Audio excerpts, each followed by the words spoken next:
చపాతీ ఎప్పుడు చేసినా సాఫ్ట్గా ఇంకా డే మొత్తం సాఫ్ట్గా ఉండేలాగా ఈజీగా చేసుకోవాలి. చూద్దాం రండి.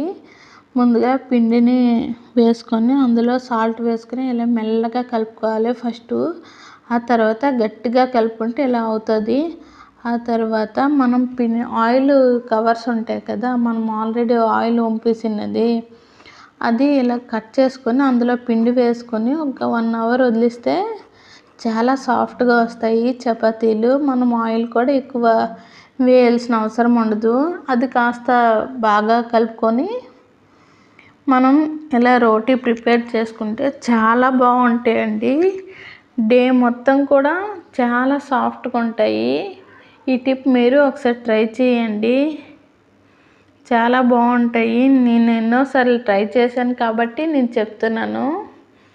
ఇలా కొంచెం ఒక పక్క కాలాక ఇలా స్టవ్ పై వేసుకుంటే